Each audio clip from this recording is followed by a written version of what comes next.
Let's learn about bipolar disorder. Be strong.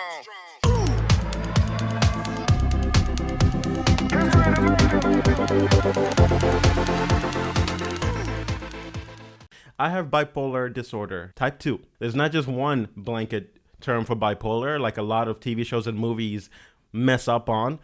Ruth, he's bipolar. He's gonna mess things up. Do you know what that means? He's crazy, somebody stop him.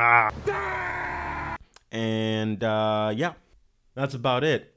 No, just kidding. So Develop Yourself has a podcast on Spotify and Apple Podcast. I'm gonna leave the descriptions of that in this video below, so check that out. I found this really awesome video from Kati Morton. She is a licensed therapist making mental health videos, which is really awesome. So let's go ahead. Kati, what are the you handle it, Kati. So the line I'm going to draw right now is kind of like a normal. On an average day, I feel pretty normal. I'm hanging in here, right? Then up here, we're going to draw mania. As many of you who just watched my Draw My Life video, you know I'm not an artist, so bear with me. So mania, kind of an elevated state. We will feel very good about ourselves. We'll feel often, and this is just sidebar, often we won't want to see anybody when we feel like this, because we'll feel so freaking good about ourselves. We don't need to sleep. We're getting stuff done. I am so amazing. We'll have like all these good feelings, right? And we also talk really fast, and we really drive the people in our lives crazy, because that's really hard to live with. If you can imagine being a person down here, being around a person like this is like, it's just too much. Right? Does that make sense? And I don't mean that in a mean way. With bipolar type 2, actually, what I recently learned is it's called hypomania with type 2, and with type 1, they experience mania. Destiny arrives all the same. And now it's here. Or should I say, I am. A lot of times when I was in college, back on track. When I was in college, sometimes I would stay up for hours and hours and hours and hours, and literally the whole night, and I would be drawing some concept art, or I'd be working on a script, and I'd be feeling so great about what I was doing, about how I felt about myself. I would think, oh, this is amazing, this is, or should I say, I am. This is just the bomb, this is fantastic. People are gonna read this and just really get into it, and maybe I'm gonna get rich from this, maybe I'm gonna get famous from this. That is a good point. Moving on, back to Now Kati. down here, we're gonna draw, it's a depressive episode, or major depressive episode. By the way, Kati Morton, if you're watching this video, I am subscribed to your channel, and I would really love to interview you for my podcast. So if you're watching this video, go ahead and give a comment. Thank you. Back to the video. And we've all had those major depressive episodes. The main thing is kind of just feeling really down, no enjoyment, and we're very sad. During a major depressive episode, it feels awful. A hypomanic phase doesn't feel great either, but a major depressive phase is just awful. Sometimes I'll wake up and I don't want to get out of bed. I tend to isolate myself more so when I'm in a major depressive episode.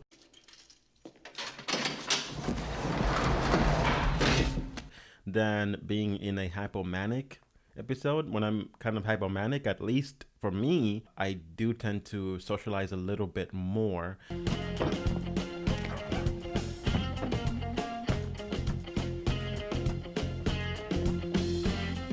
Sometimes it's hard to know, am I hypomanic right now, or am I just on that normal curve, that normal line? There are ways that I can realize that, okay, yes, I am feeling hypomanic. For a second, right now, I am not at all thinking this video is going to get thousands and thousands of views, that Kati is going to respond to me and I'll be able to interview. I'm not thinking any of that. I'm just in the moment doing it and having fun with it. So I feel like I'm on that normal curve. I was in a depressive, and this morning when I woke up, it was hard to get up. But something that I try to do is give myself some forward momentum.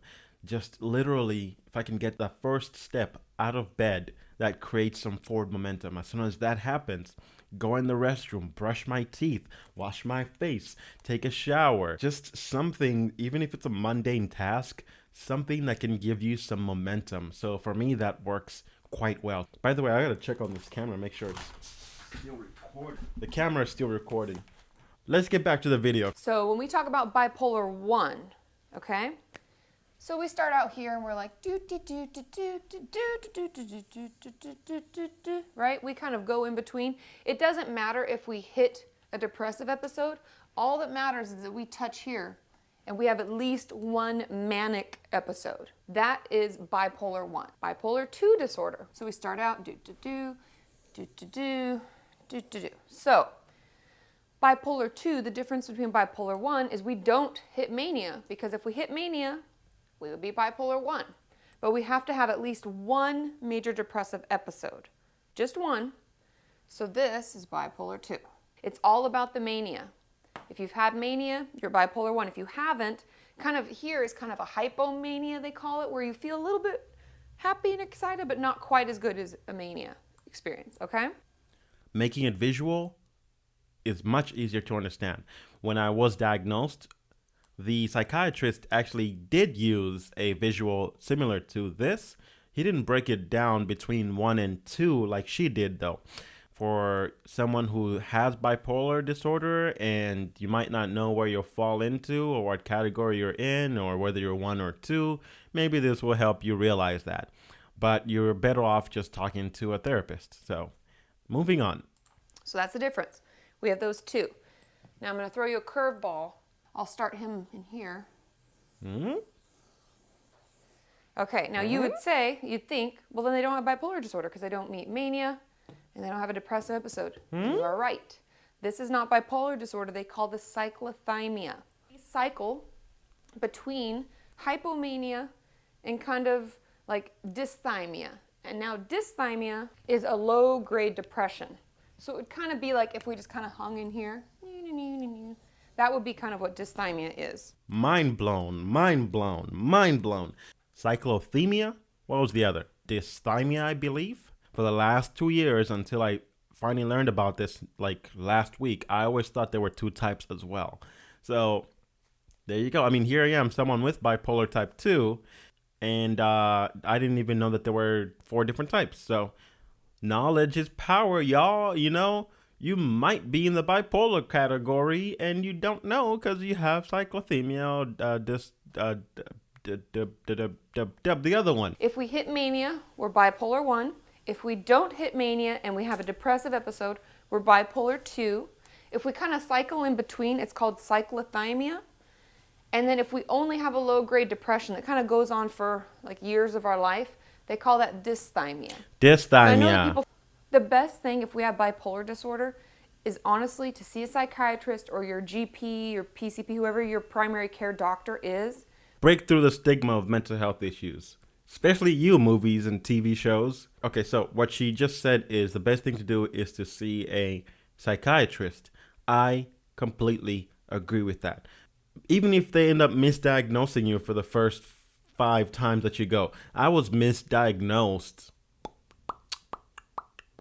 the very first few times that I ever went to a psychiatrist. They would always just say, you're having severe depression. Ruth, he's bipolar. That's what they would call it, severe depression. Do you know what that means?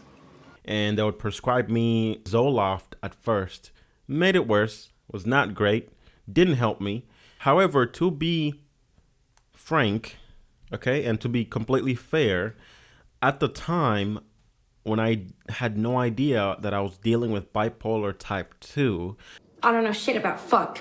I didn't know that I was dealing with negative thinking, with anxiety issues, with stress, things like that. I mean, you would think you would just know, I guess, but I really didn't. I don't know shit about fuck. So if I was going through a major depressive episode, extreme negative thoughts, I felt like it's better if I keep that to myself, because if I tell the psychiatrist, they're going to think I'm loony. Are you ready? Here we go. Which is just a delusion, a paranoia. So I was not completely honest with psychiatrists to begin with. So that did lead to misdiagnosis. So if you do have a mental illness disorder, or you think you might, and you go to a psychiatrist, don't lie. Be honest. Be vulnerable. Be open. The more you can discuss with them with what's happening internally in here, whatever, the better chances are for them to diagnose you properly and give you the right kind of medications. Thank you so much for watching. All right, I like this shirt. I got this shirt a couple of days ago. Okay, it works. I'm starting to make bracelets. So I'm actually gonna be giving these away pretty soon. Follow me on Facebook. Okay, listen to the podcast. These are little things I'm gonna be giving away. All right, so bye bye.